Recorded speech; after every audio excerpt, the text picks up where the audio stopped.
जे त सबका पेरे मुझे नालो अब्दुल जब्बार है। माया सेंटर एलपी मुबारक लखन जो शागिर्द आया। अज मुझो मौजू है इल्म एक वडी दौलत है। मां पेंजी तकरीर जो आगाज एक शेर सा कंदुस। जितना पखी पैर तित टिमके बाहेड़ी, जितना पखी पैर तित टिमके बाहेड़ी, बियो बारी दो केर खावड़ की खीरड़े। इन पिंडाल में वेठल मुझा मौजूद ऑफिसरान ए वालदेन साहिबान ए मुझा प्यारा भाईरो अस्सलाम वालेकुम। इल्म एक वडी दौलत है। इल्म अरबी बोली जो लफ्ज है जंजी माना है जान, वाकफियत, दानाई, हुनर, सिखिया वगैरह। कहीं दाना जो कोला है त इल्म न फकत सुके के साव बनाए तो पर उंदा ये रोशनी मिसल है। इल्म इंसान के अंदर में कदी सोचने में आने तो, जहालत के माहौल में कदी सजा वाले माहौल में आने तो, यानी सही रास्ता दिखारे तो। इल्म का सिवा इंसानी हैवान मिसल है। इल्म बिन इंसान उनिया पखिया मिसल है जके पर न हुजन, भला परन का सिवा पखी उड़ा भी सके तो हर किस न अड़ी तरह इल्म का सिवा इंसान विख भी न तोली सके। इंसानी हैवान की परख इल्म वसीले ही करे सके थी। इल्म बिन अकुल रखियो है और अकुल का सिवाय दुनिया में हलन मुश्किल है। अवा डिठो हुंदो सांपर जी काठी बेन काठिन का वधी के में तुम्हारी हुंदी है, छाकान समझो सुरान हुंदी है जका बेन काठिन में नथी थे। अड़ी तरह पढ़ियल इंसान ही बेइल्म इंसान में सागे किस्म जो फर्क है। अजो के दौर में हर तरफ इल्म जो चर्चो है। यूरोप के मुल्क ने इतनी सारी तरक्की कई है, वो चंद्र ते पहुंचा है सब इल्म ते करे ही है। जहां इंसान के इंसानियत जो दिया हुआ है इल्म ते करे इंसान वडे मान मर्तबे ते पहुंची सके तो। इंसान जा दीनी किताब पे ये ता बुधाए ने त इल्म ही केड़ी सिटी है जेका इंसान के संदस असली एराज मुकादन तरफ वठी वने तो ए जालत ही अंधकार के मिटाए तो उन्हें मिन्नी खासियत उन्हें बुनियाद चई सके तो त इल्म एक वडी दौलत है। डान जो चवण है त इल्म एड़ो धन ही दौलत है जेके ने चोर चोराए तो सके आइने वरी वंडी ने कटे तो केडा वरी ये पे चवण था तमा इंसान के अर्श ता घणी फर्श ते पहुंचाए थी। आ इल्म इंसान के फर्श ता घणी अर्श ते पहुंचाए तो ये गल 100% सही है। इंसान इल्म वसीले उनवी तरक्की संग डोगर रूहानी अजमत पे हासिल करे सके तो और इनका सिवाय पैसो डोगर की तरक्की पे नकाब है पर इल्म की तरक्की बकदर है। रांदी दुनिया ताई ताई में जान आने वाली मिर्जा कलिच बेग अला माया काजी डॉक्टर अहमद दाऊद पोटर वगैरह जनाला खड़ी मिसाल तौर वठो अज भी सनस नालो जिंदा है। साजे करे तो मतलब तालीम इंसान के अल्लाह ताला तरफा मिलन अनमोल तोहफो है जो को बी मखलूक वट कोने उन्हें करे चई सके तो तालीम जड़ी भी का पे दौलत ना इल्म एक वडी दौलत है। इल्म एक वडी दौलत है। आखिर में मां एक शेर चई पंज चाय वठन मंजिल से आगे बढ़कर मंजिल तलाश कर, मंजिल से आगे बढ़कर मंजिल तलाश कर, मिल जाए तुझको दरिया तो समुंदर तलाश कर। हर शीशा टूट जाता है पत्थर की चोट से, हर शीशा टूट जाता है पत्थर की चोट से, पत्थर भी टूट जाए वो शीशा तलाश कर।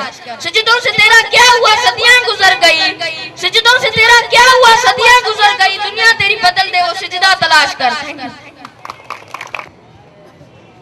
काती असान कुसी तू जरा पुरदा थी, काती असान कुसी तू जरा पुरदा थी, मंसूरी मैदान में मरी मोहम्मद जी एड़ो तिखो पानी पी जो काती के कोई छड़े।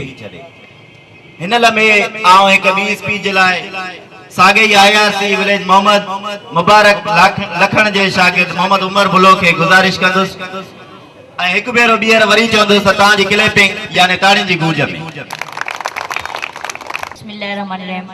सिंध असांजी सोना, सिंध असांजी सोना, सजी सदके थियांस, केड़ा लफ्ज़ में लिखी केड़ा लक़ब दियांस, जमजम मार खू दमदम पानी पियांस, मैसर माणिया शलजेरे मेहमान मिटी। मुझी सिंध धरती जा बाशोर इंतहा एहतराम इज्जत ईमान वाला उस्ताद साहबान प्यारा शागिर्द साथियों अस्सलाम वालेकुम। जीत मुझो उन्वान है सिंध असांजी सोन। जनाब सदर ये गाल बिल्कुल सच है सिंध असांजी सोना छो सिंध धरती जे सीने अंदर कोयलो गैस है पेट्रोल मौजूद है। असा समुंड पे पेंजाइन दरिया पे पेंजाइन सिंध वलियन जिया सिंध सूफियन जिया सिंध अरुण शख्स जिया जंजी सिंध से मोहब्बत आ उन्हें के शायर लिखियो है सखी सुबह सिंध का ज्यादा कोने कोबे, सखी सुबह सिंध का ज्यादा कोने कोबे, सुनो पोतो सिंध में सुखियो थी वयो सोबे, खाली आयो वयो खणी बीणो दाजो वियो बे पर मैं सर पोए बे खजानो खुटनो ना सिंध जो। प्यारा दोस्तों अज असांजे नेके ताज के ऋषि सिंध धरती जो रूप जरकी उठियो हुंदो जी त मतलब टोपी अजरक में जरको पया कौम उही जिंदा रहंदी आ जंजी सकाफत तहजीब उजागर रहंदी आ। सिंध जा वारसो कराची जी रोशनियन जामशोर जी हवान हैदराबाद जी फिजान मेयर जी मेहंदी मीरपुर खाजा अंब मोहन जे दर जी तहजीब सखर जी पुल शिकारपुर जो अचार घोटकी जा पेड़ जे कबबा जी गमी चक जो मावे थर जी गद उमरकोट जी डोई मक्खन लसी बाजरी जी मानी सरे जे साज ते नाजा नाजा नाजा। प्यारा दोस्तों जरे सिंधी जवान सफेद शलवार खमीज मथे ते टोपी पाए कुले अजरक ओडे पिए तो दुनिया जो केड़ो मानु आए जो अति संगस मुकाबलो करे सके जेको अति संगस मुकाबलो सके। जी तो दोस्तों शादी जी रात में गोर जी मानी में पीऊ पचाए दोस्तन के खाराइण गोरू गोरन गाना बदन गीत गाने दोलन शनाई वजान मुंजी सिंध दी सकाफता चौथ सिंध सजी सोना। जी तो मुंजी सकाफत में अनवर साईं जे मेले में मल ऐं सर्किस जा मजा कलंदर लाल जो धमालू बिरसा जे मेले में गोडी गोडी जा मुकाबला मल जे लाइ पहलवानन के बदल संद्रा केर विसारे सगंदो। जी तो दोस्तों गरजी वेण मच कचहरी करण ओता को वसाइन मेहमान नवाजी में मोदी सिंध जी सकाफत चौथ सिंध सजी सोना। आखिरी मसिन धरती जी शान में कोई शय थे पेनी जाय वठंदो। सोहिणी सिंध तोका सिवाय के बे सिंधी जी न सरे। सोहिणी सिंध तोका सिवाय के बे सिंधी जी न सरे। खुदा तुजो खैर करे खुदा तुजो खैर करे तुजो हर माग मिठो डाडो सिक सान डिठो मुंह सजो सैर करे खुदा तुजो खैर करे खुदा तुजो खैर करे। सिलसिला मेहरबानी।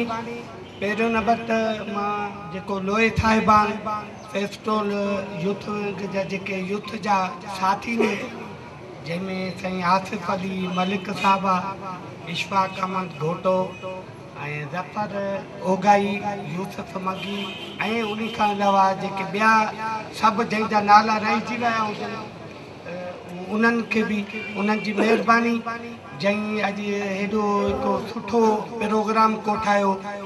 उन खां अलावा मूंखे वॾी ख़ुशी इहा थी आहे त अॼु असांजा जेके मोहसिन वेठा आहिनि साम्हूं साईं जीवत राम वेठो आहे मुश्ताक शाही लगारी उन खां अलावा साईं ॾिनो अब्बासी नियाज़ चनू अली असगर मलण साहिबु ऐं उन खां अलावा सईद अहमद गुजर कंहिंजा नाला वठां सभु जेके अॼु हे हक़ीक़त इहा आहे त अॼोको जेको ॿारनि जो प्रोग्राम हो उन जो टैलेंट असांखे इहो ॿुधाए थो त जेके असांजा उस्ताद साहिबानी उन्हनि जी जेकी महिनत आहे उहा जेकी आहे उहा उस्ताद जी महिनत ॾिसणी हुजे त उहा शागिर्द जी महिनत माना शागिर्द स्टेज ते अची करे जेको कुझु ॿुधाए थो मां उन्हनि उस्तादनि खे पंहिंजे तरफ़ां जस ॾियां थो जंहिं जेके ॿार तयारु करे हिते स्टेज ते आंदा ऐं ख़ुशी जी ॻाल्हि इहा आहे त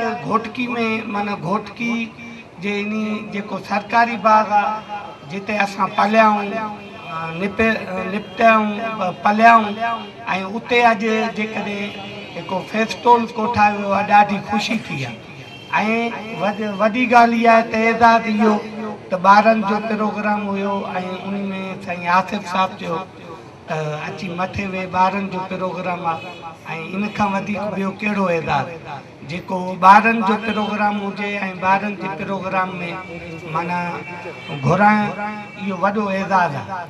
मां वरी बि पंहिंजे तरफ़ां टाइम वठण जे बजाए मां जेके असांजा मोहसिन वेठा आहिनि साम्हूं उहे अची करे घोटरी ख़तमु कंदो।